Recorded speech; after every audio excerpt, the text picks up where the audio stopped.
Ons is op pad om in seker een van die mees belangrikste tye van ons as die liggaam van Christus.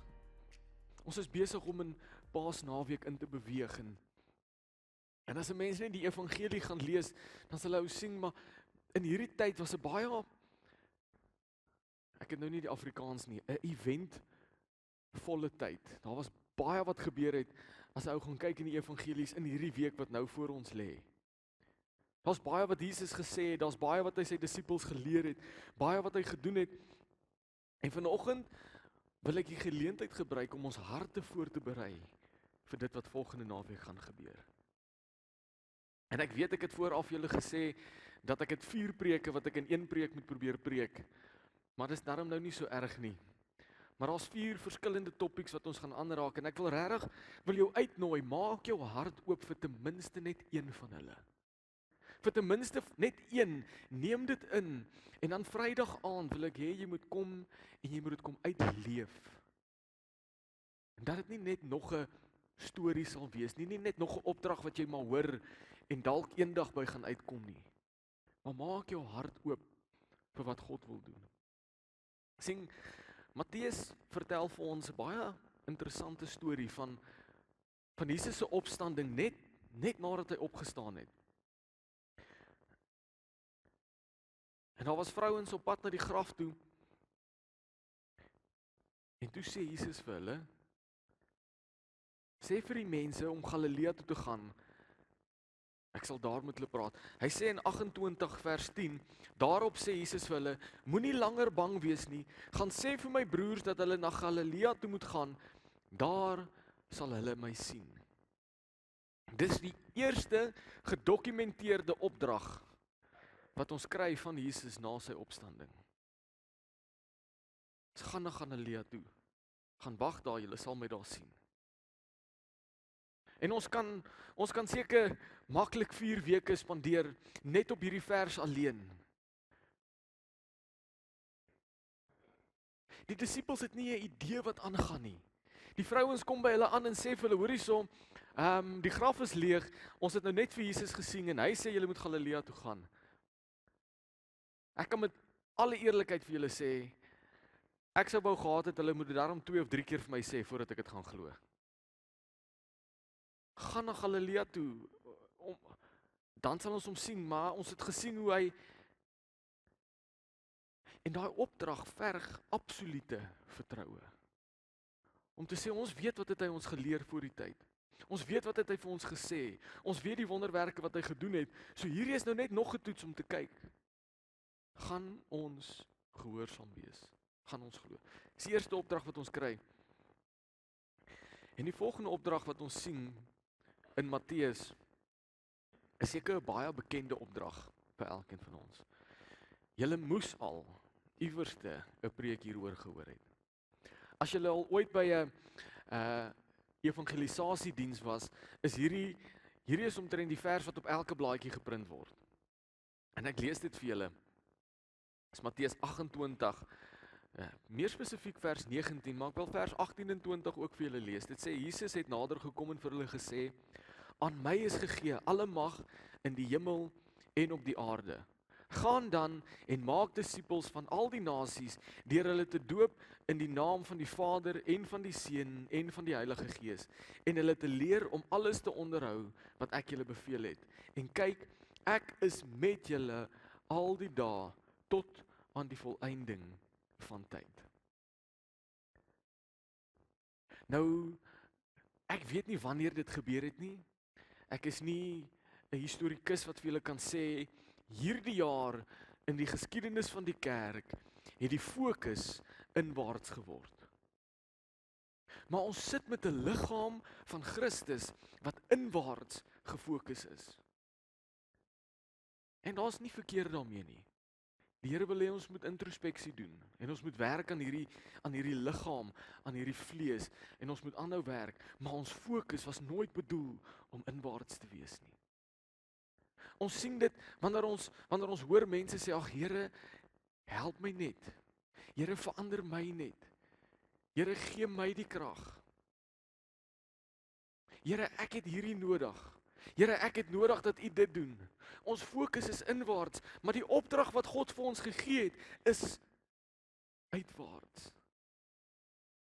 Vir 3 jaar leer hy sy disippels, lei hy hulle op, leer hy hulle goed, wys hy hulle wonderwerke, sê hy vir hulle, julle kan dit ook doen. Hy lei hulle op en gee dan vir hulle opdrag en sê, wees uitwaarts gefokus. Ek het jou opgelei, ek het jou in staat gestel, nou gaan jy en jy maak disippels van die nasies. Jy leer hulle, jy doop hulle. Maar ek verstaan die vrees wat saam met dit kom. Ek verstaan dis moeilik om voor, hoeveel mense is ons min of meer, 110, 120, ek is glad nie goed in skat nie. Kom ons vat 'n ronde getal, mooi 100. As ek nou vanoggend moes sê, hier's my notas, wie wil verder kom preek? Wie's reg? Ek het 'n paar hande gesien, is goed. Maar dit is nie altyd maklik nie. Dit is nie maklik om op te staan en die goeie nuus te verkondig nie. En ek kan vir julle met alle eerlikheid sê, dat om hier voor te staan en te praat, is eintlik die maklikste. Want julle is nie so geneig om terug te praat nie. Maar dis wanneer ek 1 tot 1 met iemand praat, dan begin hulle met die moeilike vrae. En dan weet ek nie altyd wat om te antwoord nie. En daai wek vrees binne in ons op. Ek raak bang, want wat as ek nie die vraag kan antwoord nie? Wat as hulle my uitlag? Wat as hulle my sommer net wegjaag of die deur in my gesig toeslaan? Ek het hierdie al gesê en ek wil dit weer vir julle sê. En die ergste wat kan gebeur, is hulle kan jou doodmaak, en dan is jy vir ewig by die Here. En dan is dit ook nie eintlik so erg nie. Maar ons vrees, want ons is so bang, dat ons nie reg is nie. Ek het nie genoeg gelees nie, ek het nie genoeg gebid nie, die Here het nog nie genoeg met my gewerk nie. Maar hoor wat sê hy, en asseblief moet nou nie vir die ander pastore en dominees gaan vertel, dat pastoor Jacques het 'n vers uit die Bybel uitgehaal nie, dis nie wat ek doen nie. Ek wil net vir julle 2 verse na mekaar lees, en die middelste ene vir 'n oomblik nie lees nie, sodat jy die belofte van God kan sien, wat hy vir jou gee. Want ons kyk in die opdrag vas, en dan raak ons bang, en ons mis die belofte, wat saam met dit kom. So Matteus 28, vers 18 en 20. Dit sê, Jesus het nader gekom, en vir hulle gesê, aan my is gegee alle mag in die hemel en op die aarde. En kyk, ek is met julle al die dae, tot aan die volëinding van tyd. Aan Jesus is gegee al die mag, al die autoriteit. Die eintlike woord, die nader vertaling, is die autoriteit. Dit behoort aan God. Alles wat jy nodig het, om dit wat hy jou geroep het om te doen, is in hom. En kyk, hy is by jou, al die dae van jou lewe. So dit beteken, dat hy's nie net by jou op 'n Sondag nie. Dis nie net op 'n Sondag wat ek vir iemand kan bid nie. Hy's nie net by jou op 'n Woensdag aand met huissel nie. Jy hoef nie net vir mense te bid by die huissel nie. Beteken hy's by jou al die dae van jou lewe, tot aan die volëinding van tyd. So by jou, en by jou kinders, en by jou kinders se kinders, hy is by jou. Dis nie jy wat werk nie, maar hy deur jou. Amen. So met dit in gedagte, die eerste preek vir vanoggend. Ons sien 'n klomp opdragte wat Jesus vir sy disippels gee, 'n klomp dinge wat hy vir hulle gee om te doen. Hy sê, wees my voorbeeld, doen wat ek doen, gaan uit, maak disippels, breek die brood, drink die wyn. 'n Klomp sulke opdragte en ek wil vanoggend 4 van hierdie opdragte by jou highlight, uitlig. Wat's highlight in Afrikaans? Hooglig. Onderstreep, beklemtoon. En hierdie 4 opdragte, hierdie 4 preke, gaan Vrydag aand, gaan daar 'n praktiese stasie wees waar jy dit kan uitleef. Waar jy nie net 'n hoorder van die woord kan wees nie, maar 'n doener ook. Amen. So die eerste een wat ons sien is seker een van die mees kenmerkende opdragte van Jesus. Hy sê in Johannes 13 vers 12 tot 15 sê hy, toe hy hulle voete klaar gewas het en weer sy bootklere aangetrek het en aangeleen het om te eet, sê hy vir hulle, verstaan julle wat ek vir julle gedoen het? Julle noem my meester en Here en julle sê dit reg, want ek is dit. As ek julle Here en leermeester dan julle voete gewas het, behoort julle ook mekaar se voete te was. Ek het immers vir julle 'n voorbeeld gegee, sodat julle ook kan maak soos wat ek gemaak het. Jesus sê direk, dis nou nie eers Paulus wat sê wees my navolger soos ek Christus se navolger is nie. Dis Jesus direk. As jy in sekere Engelse Bybels gaan lees, gaan jy sien daai woorde is in rooi geskryf. Dis Jesus se eie woorde. Waar hy sê ek gee vir julle 'n voorbeeld van wat om te doen. Nou kan ek gou-gou vinnig sien by wys van hande of nie.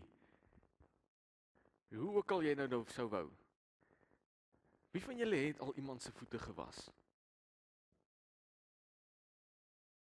En die geestelike betekenis besef wat daar agter is. Want sien om iemand se voete te was is nie net enige ligte taak nie. Dis nie net enige eenvoudige geestelike opdrag nie. Dit het baie diep betekenis. Sien Jesus doen hierdie heeltemal onverwagste daad. Want die agtergrond as ons moet gaan kyk wat die voete was beteken het in die Bybelse tyd is so baie statige families. O jene, amper mis ek hierdie verhoog heeltemal.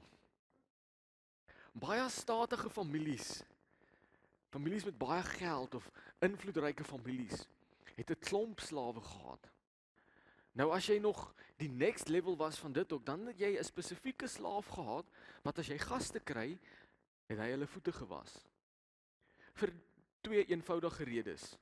So almal meeste het geloop waar hulle wil wees en daar waar hulle was daar nie baie gras nie, dit was baie stof en veiligheid. En die voete het vuil geword. En dan wou niemand hulle huise nog vuiler hê deur iemand wat stof intrap nie. So daar's van ons hier wat dit sal verstaan. Ek nie so baie nie. Maar in elk geval, die tweede rede was, so hulle het baie laag op die vloer gesit en eet. Op die vloer, kort tafeltjies. So die voete was natuurlik baie deel van die geselskap dan gewees. En dit moes skoon wees. Niemand wil in dit vaskyk terwyl ons eet nie.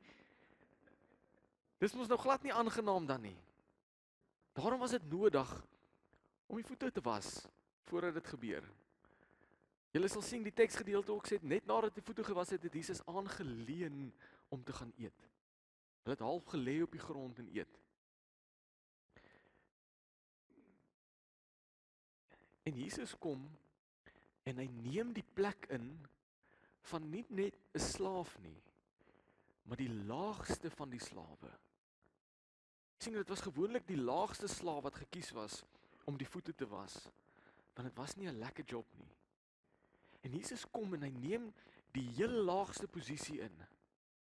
Die Here, die leermeester, die een wat nog altyd hulle vooruitgeloop het, wat hulle geleer het en gelei het, wat hulle gesê het, ek is die seun van God. Daai selfde een neem die laagste posisie in as 'n slaaf onder hulle. En ons verstaan dit. Ons het dit al gehoor. Maar ek wil hierdie vir jou huis toe bring vanoggend. Jesus het Petrus se voete gewas. Wat hy geweet het 'n paar dae later hom sou verloon het. hom sou ontken het, gemaak het asof hy nie weet wie hy is nie. Jesus het Judas se voete gewas, wie hom 'n paar dae later in die rug sou steek, om sou verraai met 'n soen. Sien, dis vir ons baie maklik om die laagste posisie in te neem, want wat dit eintlik beteken is ek sit jou belange bo myne. Ek gee vir jou meer om as wat ek vir my omgee. Ek ag jou hoër as myself. Dis vir ons baie maklik om dit te doen met 'n geliefde. Met iemand van wie ek eintlik hou. Dit sou vir my baie maklik wees om my vrou se voete te was. Maar as jy my op skool gevra het om my broer se voete te was, nee wat? Ek kan sy eie voete was. Maar sien, ek en jy neem gewoonlik daai verhouding in teenoor mense wie ons nie like nie. Ek gaan nie die minste wees vir jou nie. Jy verdien dit nie. As ek julle moet vra om uit julle vlees uit vir 'n oomblik vir Judas dink net bietjie aan hom. Dink julle hy het verdien dat sy voete ook gewas word? Kom wees eerlik met mekaar. Nee. Nie met wat hy sou doen nie. Nie met wat in sy hart aangaan nie. Maar Jesus kies ten spyte van dit om daai posisie in te neem. Sien, om iemand se voete te was is 'n baie geestelike, meer geestelik as wat ons besef. Ek dink dis die hoogste vorm van vergifnis wat 'n mens kan kry. Jesus vertel ook vir sy disippels, as ek julle nie was nie, kan julle nie deel hê aan my nie. En dan sê Petrus, ag maar Here, was sommer alles kop tot toon. En dan sê hy vir my, jy verstaan nie. Dis net daar waar jy beweeg. So om iemand se voete te was is die hoogste vorm om te sê, dit wat jy gedoen het, dit wat ek teen jou het, beteken niks meer nie. Sien, om iemand se voete te was beteken gewoonlik meer vir die een wat was as vir die een wat gewas word. Sien, om iemand se voete te was vereis gewoonlik dat jy op jou knieë moet gaan voor hulle. Dat jy jouself moet verlaag, buig, nie in aanbidding nie. Daar's 'n verskil. Maar in nederigheid. Om te sê ek sal die minste wees. Om iemand se voete te was in die geestelike terme nou daarvan, is om die een te wees wat eerste vrede najaag. Is om die een te wees wat eerste sal vergewe. Is om die een te wees wat eerste die ander wang sal draai. Wat eerste sal reg probeer optree. Dis wat dit beteken. Is om te sê, ek gaan nie uit my vlees uit optree en jou terugkry nie. Ek gaan myself nederig maak.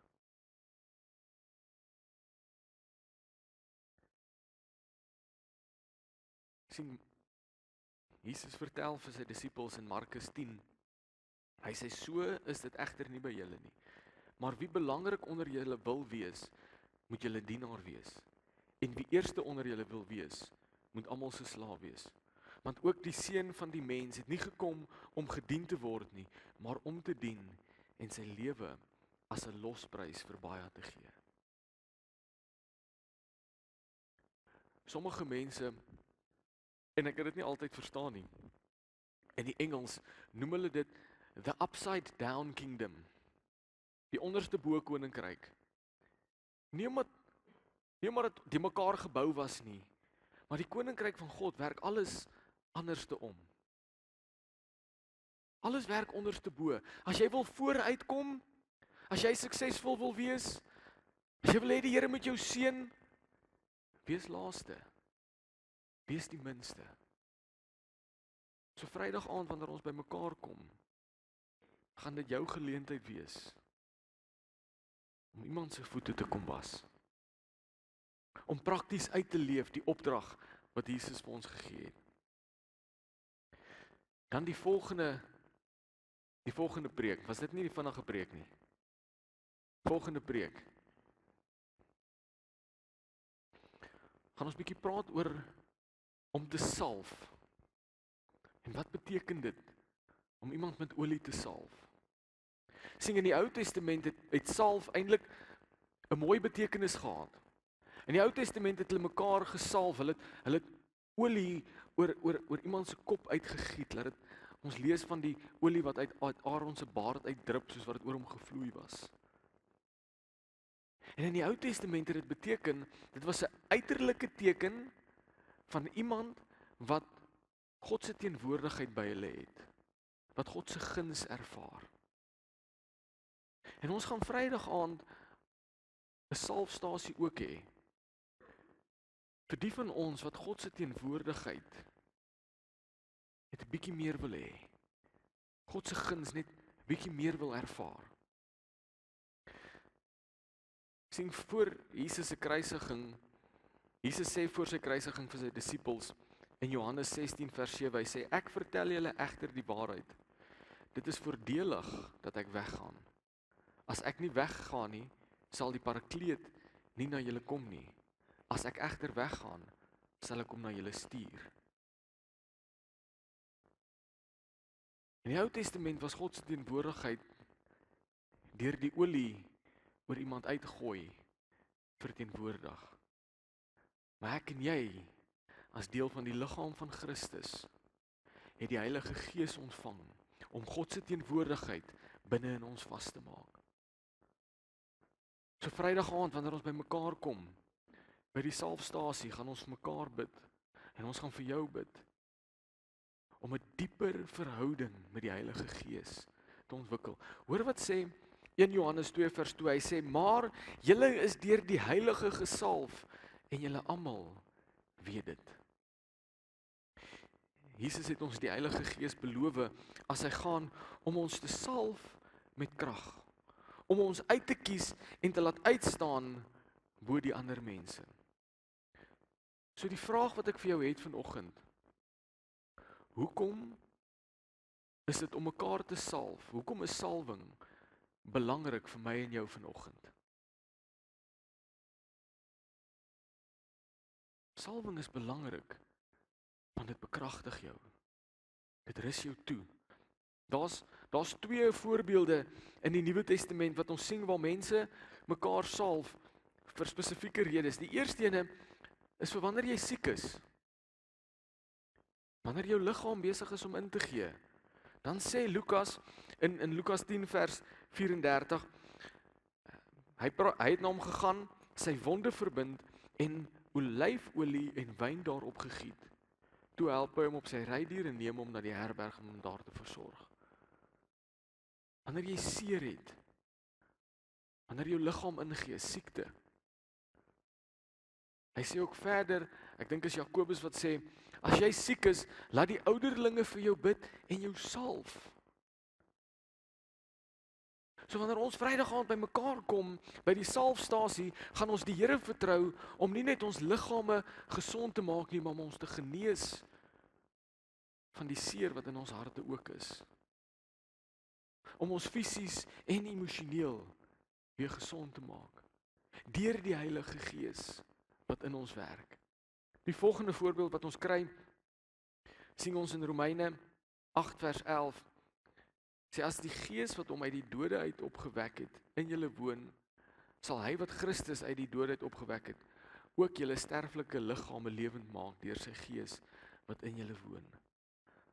Ons word gesalf met die Heilige Gees, ons ontvang die Heilige Gees om ons weer lewend en kragtig te maak.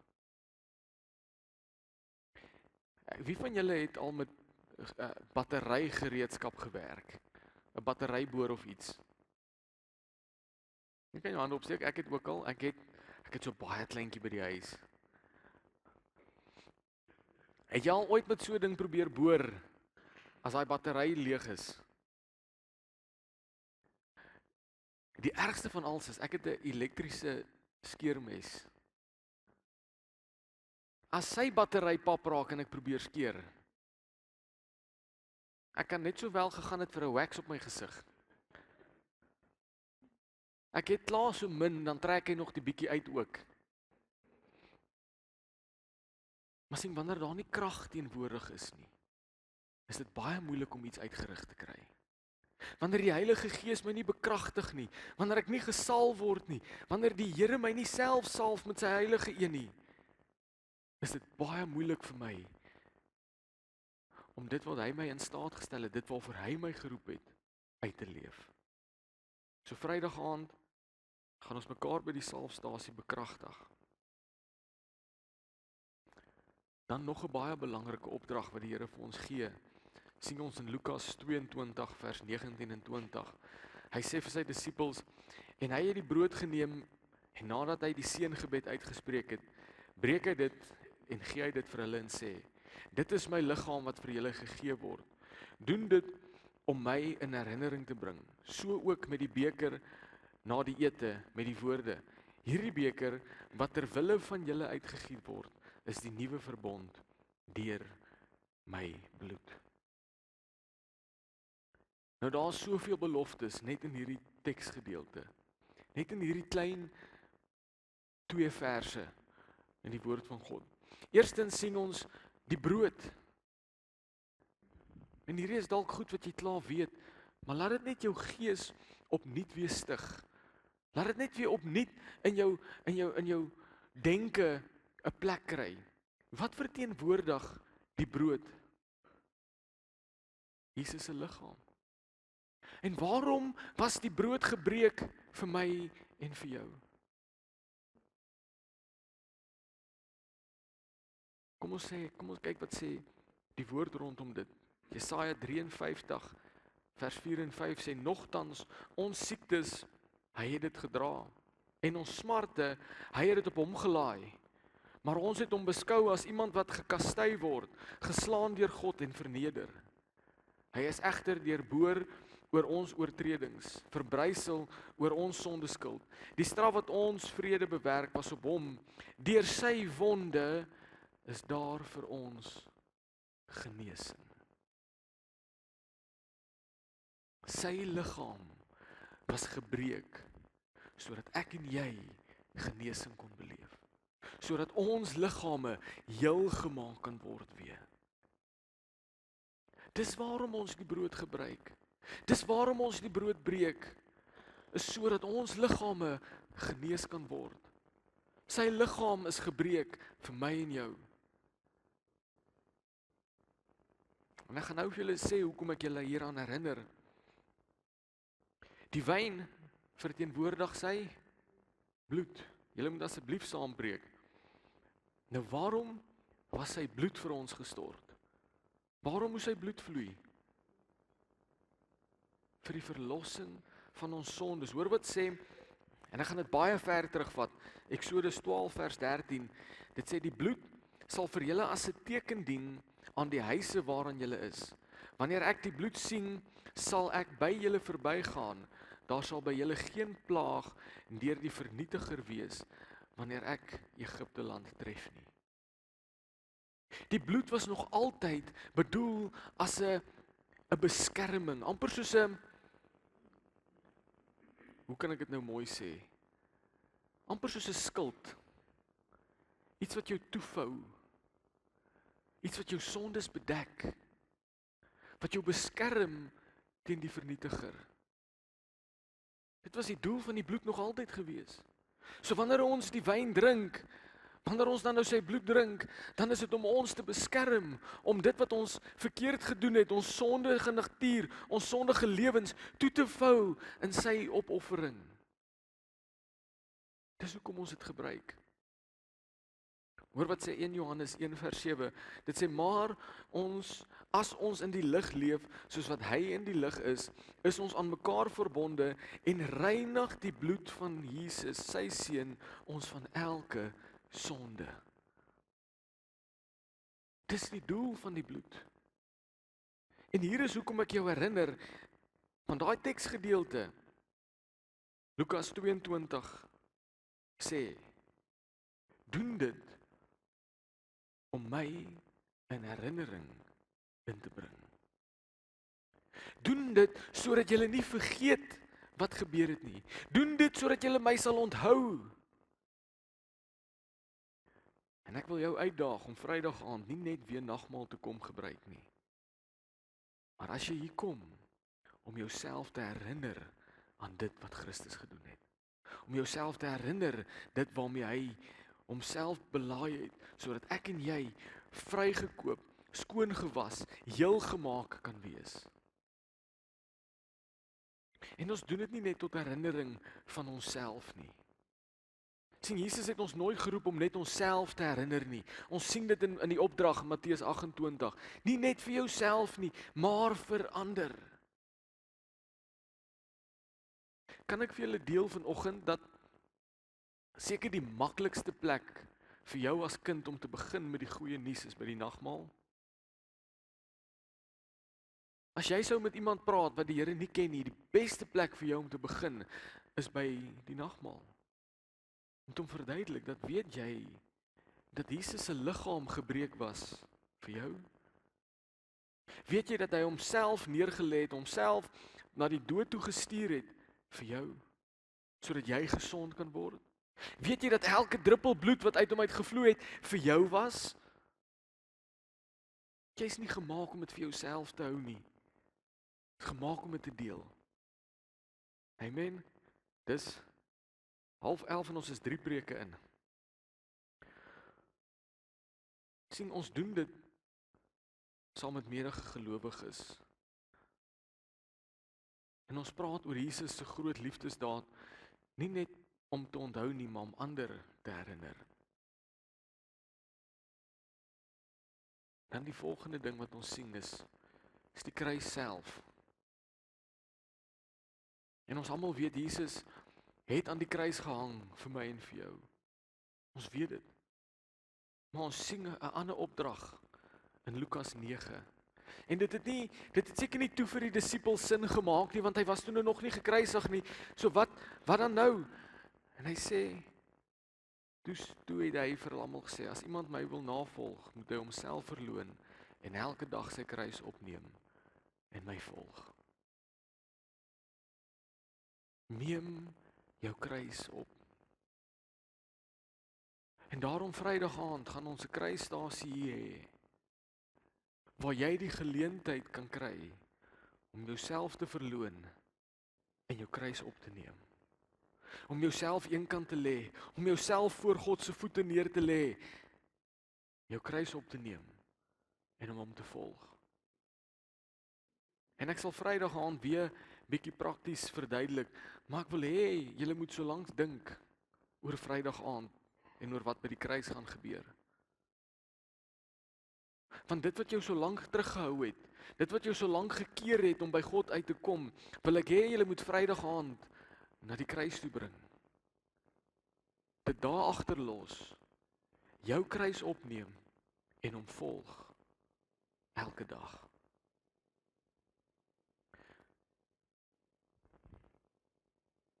Sien, Jesus het die kruis verduur vir my en vir jou ten spyte van die vervolging wat hom gekos het.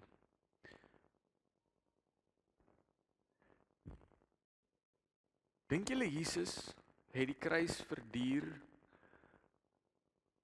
omdat hy geweet het dit gaan seer wees? Of omdat hy geweet het hy gaan doodgaan?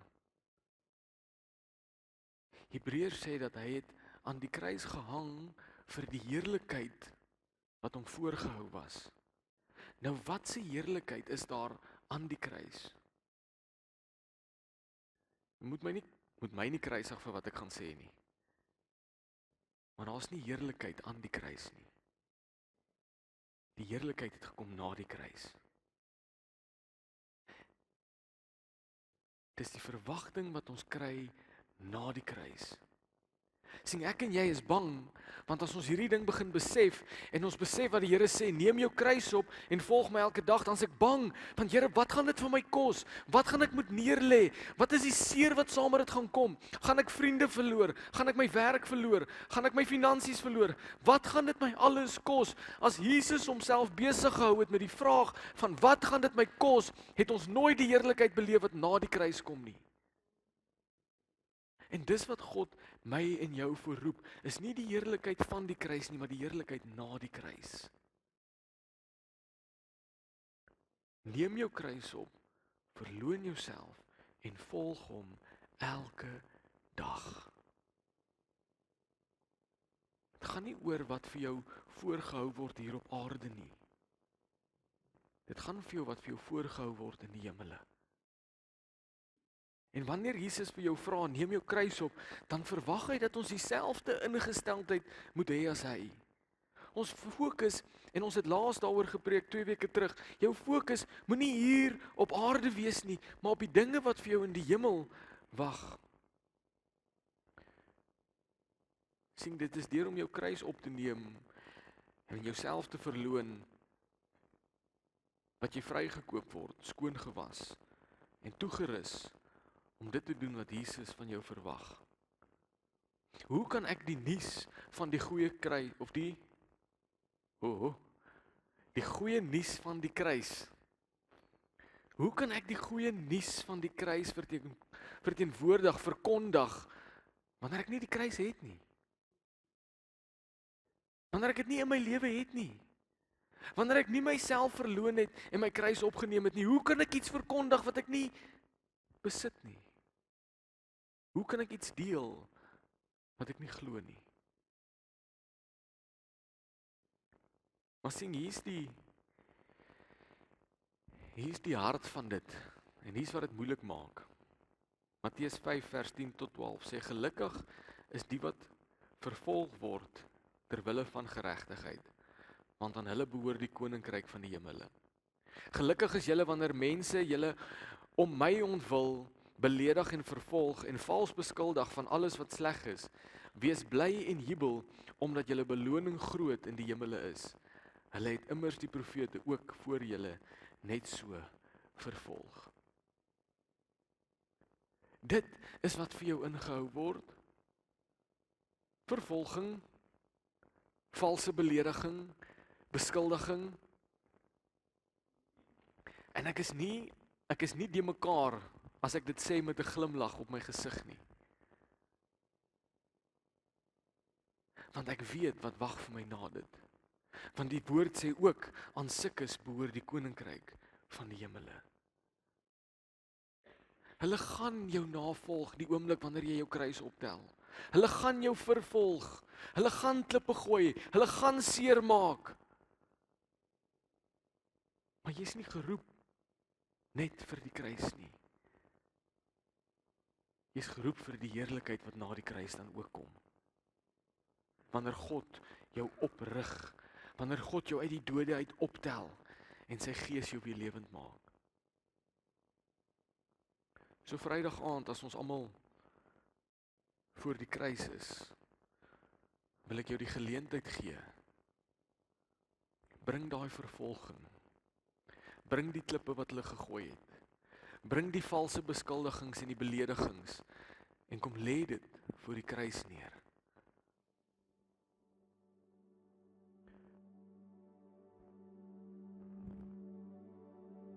Dis een ding om God se woord te hoor. En dis 'n ander ding om dit te doen. En ek moes hierdie heel in die begin eintlik al vir julle gesê het, maar ek het myself vooruit gehardloop. Maar ek wil vir jou vra, wat gaan jy maak met die kruis?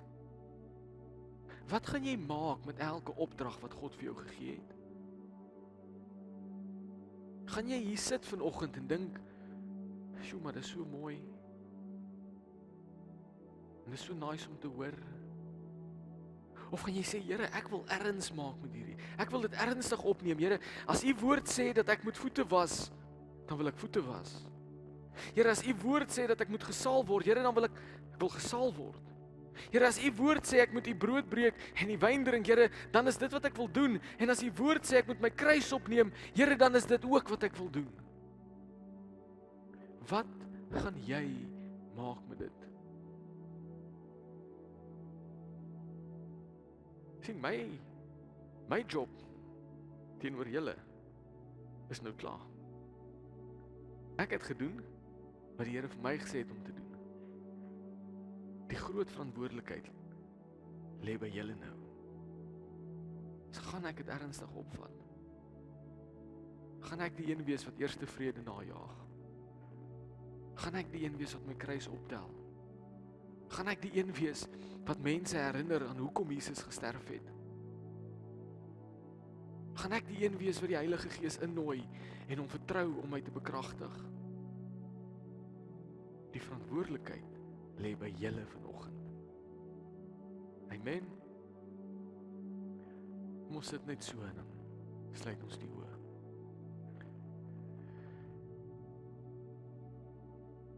Here, ons besef dag in en dag uit, Here, dat ons U meer en meer en meer in ons lewens nodig het. Here, ons weet dat van hierdie opdragte, Here, in U woord, van hierdie verwagtinge wat U vir ons het, liewe Heer,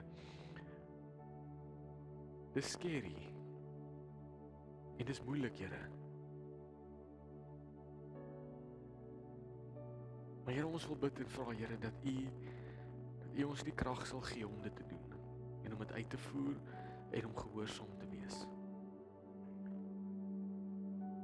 En Here, ons wil soos Moses, Here, wil ons kom saam bid, Here, as U teenwoordigheid nie saam gaan nie, liewe Heer, dan wil ons nie van hier af beweeg nie, liewe Heer, en ons wil bid en vra vanoggend, Here, as U teenwoordigheid ons nie gaan lei Vrydag aand, liewe Heer, om voete te was nie, as U teenwoordigheid ons nie gaan lei om by die kruis uit te kom nie, Here, as U teenwoordigheid ons nie gaan lei om by die nagmaalstasie uit te kom nie, Here, dan wil ons nie sonder U vorentoe gaan nie.